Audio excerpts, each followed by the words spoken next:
فجر کے لیے میں نے الارم بھی لگایا تھا لیکن پھر بھی آنکھ نہیں کھلی۔ بہرحال اٹھنے کے فوراً بعد نماز قضا کریں اور استغفار کریں۔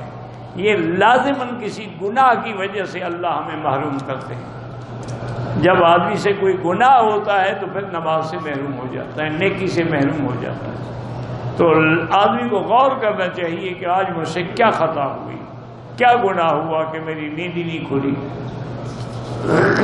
اللہ والوں کا تو یہ عالم ہوتا ہے نا کہ ایک بزرگ تھے اللہ والے، وہ صبح کو رات کو سوئے تو صبح کو شیطان بدبخت نے ایسا آ کے ان کو آرام پہنچایا۔ وہ آ جاتا ہے نا مساج کرنے کے لیے، تو حضرت کی تہجد رہ گئے۔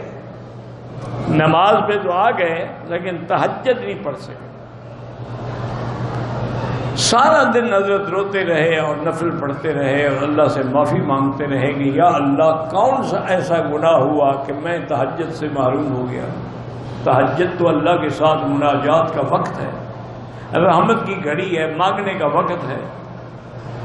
اب دوسری رات جب سوئے تہجد کے وقت سے تھوڑا پہلے شیطان نے خود آگے اٹھایا کہ حضرت اٹھو تہجد کا وقت ہو گیا۔ تو آپ نے جب دیکھا انہوں نے کہا ابلیس ہو؟ اس نے کہا ہاں میں ابلیس ہوں۔ نے کہا تم کیسے آ گئے؟ انہوں نے کہا سارا دن نفلیں پڑھ کے جو مجھے مار ڈالا ہے تم نے۔ میں نے کہا اس سے بہتر ہے کہ وہی تہجد ہی پڑھتا ہے،